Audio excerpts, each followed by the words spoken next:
Bharatiya Janata party हमेशा देश को गुमराह करके ही अपना नैरेटिव बनाती है। नोटबंदी के समय कहा कि हम आतंकवाद खत्म कर देंगे, नहीं जिस चौराहे पर हम मिलेंगे आप उससे मेरा हिसाब कर लेना।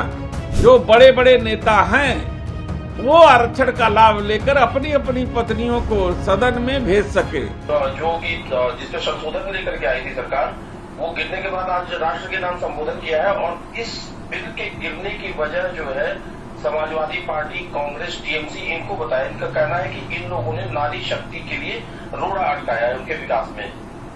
देखिए, सदन के अंदर भारतीय जनता पार्टी बेनकाब हो गई क्योंकि उनको भी मालूम था कि उनके पास बहुमत नहीं है। विपक्षी दलों से उन्होंने विमर्श नहीं किया और महिला आरक्षण की आड़ में जो मनमानी तरीके से डिलिमिटेशन बिल पास कराना चाहते थे उनकी कलई खुल गई। इसलिए भारतीय जनता पार्टी आज विधवा विलाप कर रही है और इससे ज्यादा कुछ नहीं है।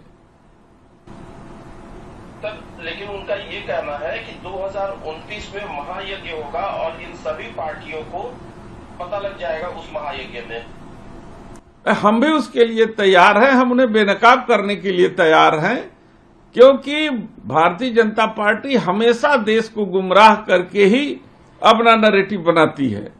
जब आई तो उन्होंने कहा कि हम हर व्यक्ति के खाते में 15 लाख देंगे, इसके बाद 2 करोड़ नौकरी देंगे।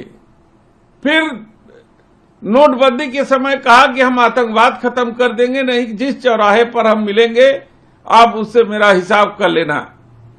तो प्रधानमंत्री की बातों पर भरोसा देश को नहीं रह गया है, इसलिए ये अपना जो फेस सेविंग करते हैं। सदन के अंदर तो एक शब्द बोले नहीं और विपक्ष को कॉन्फिडेंस में लिया नहीं, और जब इनकी चोरी पकड़ी गई तब महिला के पीछे आ रहे हैं, महिला आरक्षण के पीछे छुप करके इस तरीके का नैरेटिव बनाने का प्रयास कर रहे हैं और देश इसको देख रहा है और इसे बेनकाब भी कर रहा है।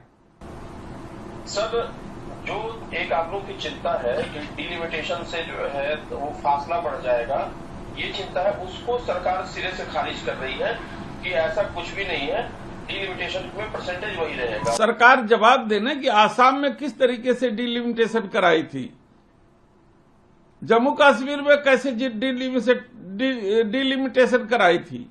वो चाहती है कि हमें पावर मिल जाए, सदन को पावर मिल जाए और मनमाने तरीके से जो इन लोगों ने अपना पूरी तरीके से सर्वे करके डिलिमिटेशन का खाका तैयार किया है उसी को लागू कराएंगे।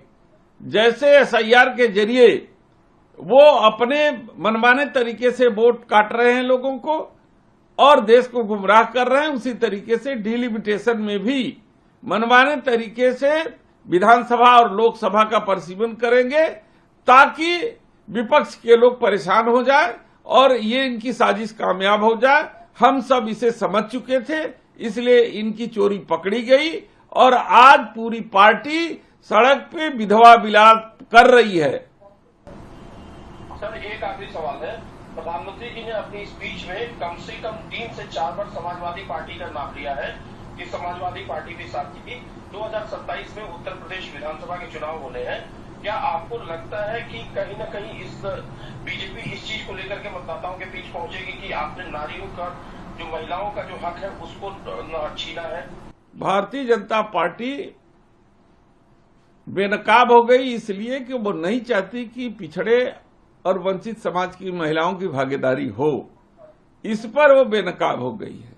भारतीय जनता पार्टी महिला आरक्षण लाएगी और वो लाना चाहती थी ताकि जो आईएएस पीसीएस अधिकारी हैं, जो बड़े बड़े नेता हैं, वो आरक्षण का लाभ लेकर अपनी अपनी पत्नियों को सदन में भेज सके और इसको जो है समाजवादी पार्टी ने बेनकाब कर दिया, कांग्रेस ने बेनकाब कर दिया, इसी पे तिलमिलाए हुए हैं।